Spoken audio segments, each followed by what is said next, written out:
morning and welcome to Rose Red Homestead Micro Moment Monday. And I just want to know if anybody else has things happen to them that changes their outlook, and then you say to yourself, oh my gosh, why didn't I think of that a million years ago? Well, that was me and waffles. I've made waffles ever since I was a kid, and so I'm very familiar with making waffles, and usually just always for breakfast or sometimes waffles for supper, like you would have pancakes for supper, that sort of thing. And my sister Cindy, who has been on Rose Red Homestead several times along with her husband John, they are avid skiers.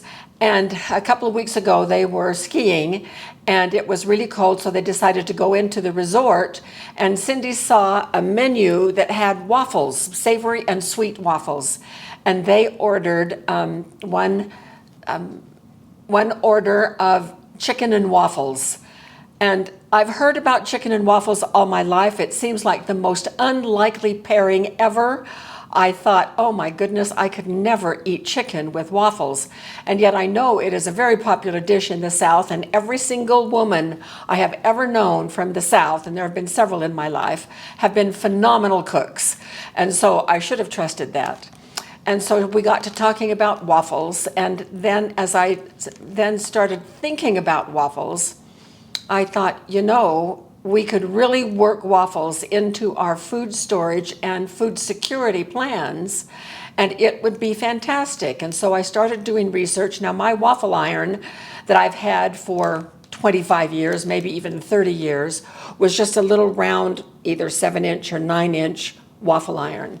And I'd pull it out every once in a while and make waffles, but to say that they were mediocre, it was a vast overstatement, because the waffle iron did not cook evenly. Part of it was way over brown, part of it was so light that it was almost still doughy inside. And so I thought, okay, so if I'm going to do this, I need a new waffle iron, and I began research on that.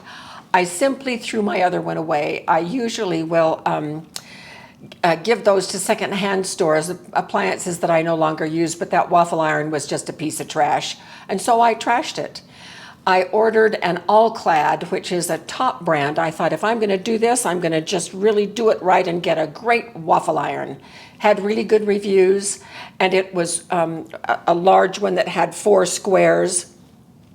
Got it home, hated it.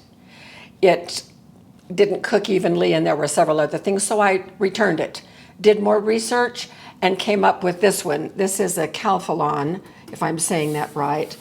I have never had a waffle iron like this one. Not only was it less expensive than the All-Clad, which was pretty pricey, but it just does the most magnificent waffles I've ever tasted. And so it spurred me onward to do some more research on waffles. And I can now stand here and tell you with perfect conviction that waffles are a very versatile food security item that we should all be prepared to do. So this morning we're just going to very quickly make up a batch of waffles using the 1973 Betty Crocker recipe for enriched waffles. And I got that from my sister Cindy. That's the one that she still uses. Cindy's a great cook. I trusted her. I'd used several other recipes that I didn't quite like. This one is fantastic. I'm going to put it in the description of this video so you can have it too. But look at these ingredients: buttermilk, eggs, flour, salt, baking powder, soda, ghee. Every single one of these in this form is shelf stable for years. And so we can load our food storage shelves with the ingredients to make waffles. And I honestly had no idea how versatile waffles can be. Over on Trailgrazers, I was so excited to get my new waffle iron that I put a video over there a couple of weeks ago, and I made a waffle sandwich. This has been in our freezer. This is out of this waffle maker, and it is a ham and cheese sandwich. And if you're curious about that, I mean, a piece of ham and a couple of pieces of cheese are cooked inside this. Talk about a carry lunch, a lunch to go, or a lunch that you can take on trail rides with you. the way that we can do waffles will fit almost every one of our circumstances. And waffles are not just for breakfast anymore. They are for breakfast, lunch, dinner, and dessert. Now, I have now some of these that are frozen, so we can just grab and go when necessary. And these just pop in the toaster and they reheat and are just delicious. And I'm going to put the link to that video over on Trailgrazers at the end of this video so you can check out how we made those. So let's mix up some waffles. Now, I have put almost all of these ingredients already in my bowl, so I'm going to take just a minute and put these away. So I have most of the dry ingredients already in this bowl, and you can check the recipe for the amounts. But I left the eggs and the buttermilk powder out. Now, if you have a freeze dryer, you can freeze dry buttermilk and eggs. You could also dehydrate eggs if you do it very carefully, and we have a video on that. I will also put the link to that one at the end of this video. And there's a couple of different ways that you can rehydrate these two things. You can either, with buttermilk, because it has fat in it, will want to do it with hot, if not boiling water. I do most of my dairy now with boiling water so that it will not be grainy. But in this case, this batter is going right into a waffle iron, which is very, very hot. So or you can add water first and mix it up. Hot water here, just regular tap water here. Or you can add these to the dry ingredients and then add the water to rehydrate these, to reconstitute these with the wet ingredients. So I'm going to do the latter because it's so much easier. This recipe calls for 3 eggs. I use 2 tablespoons per egg. And so I'm going to be putting in 6 tablespoons of egg powder. And I do a 1-to-1 ratio. So it's 6 tablespoons of powder equals 3 eggs with 6 tablespoons of water. Now for my buttermilk, the reconstitution ratio is 4 tablespoons of powder to 1 cup of water equals 1 cup of buttermilk. So I also need 6 tablespoons of this buttermilk for a cup and a half. And then I will need a cup and a half of water. So I'm just going to mix these ingredients together.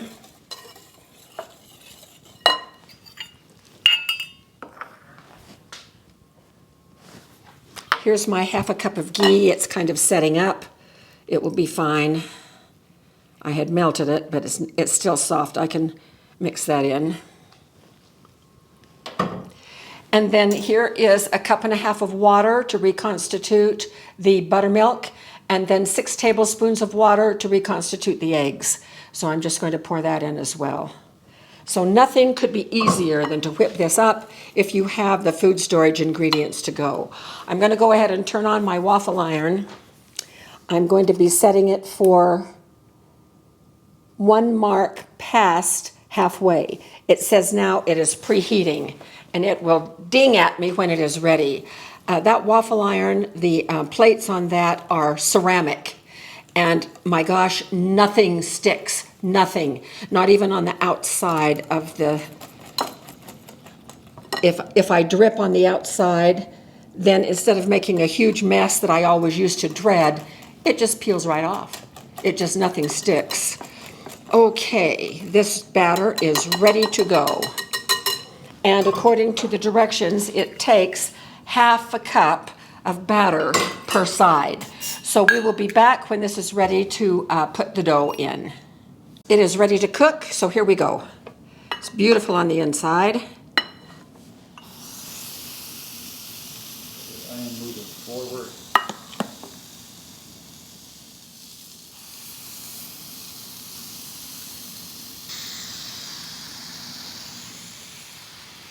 All right, in just a minute it will give us how much time. And I did move the color selection back up to in the middle, so they'll be just a little bit lighter, probably about 4 minutes. So in order for waffles to be completely versatile, for food security, we need to have an off-grid way of cooking waffles. Now, with our Bluetti solar storage units, or the solar generators as they're sometimes called, we have the capability to use solar energy to run our waffle iron. But we also have our new charcoal cob cooker. And I thought how convenient it would be that we could just fire up the cob on 8 briquettes and then do waffles like you could do it over a campfire. So I have studied and read about campfire waffle irons and have one on order. It is a cast iron waffle iron. And as soon as we get that, we'll bring it home, and I will show you how I'm going to season it so that it can be non-stick over the cob. And going forward, we're going to be just once in a while doing a waffle recipe to show you how versatile they can be. So we'll be back when these are done, and we'll take a look at it to see what a good waffle is supposed to look like. Just 3 seconds from the ding, so we're about ready. And look how beautiful these waffles are. Perfectly golden. And what you want to do is remove them to a rack rather than a plate so they can steam for just a minute.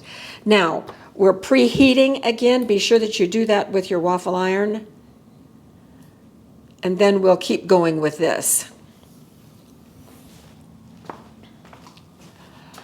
So this will make 8 of these waffles. And so Jim and I don't eat 8 at one sitting. We're going to have these for breakfast in just a minute. But I just package up whatever is left over in baggies and put them in the freezer, and pop them in the toaster, and they're just like they came out of the waffle iron. So going to put in a new batch.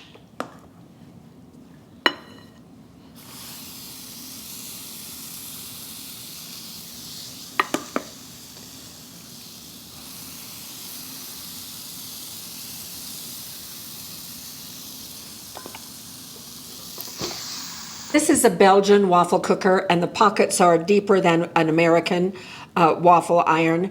But what should a good waffle look like? Well, it should be fairly evenly browned all the way around.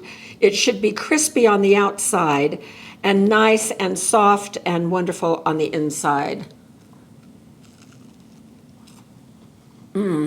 That crisp exterior, I don't know if you could hear it, but it felt really good to my teeth. I knew I was biting into something crispy.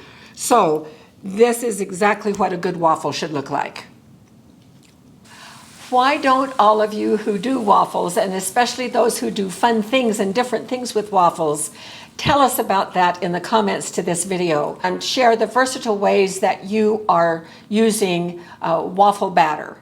And pretty soon, under the comments of this video, we'll have a whole collection of things that we can try.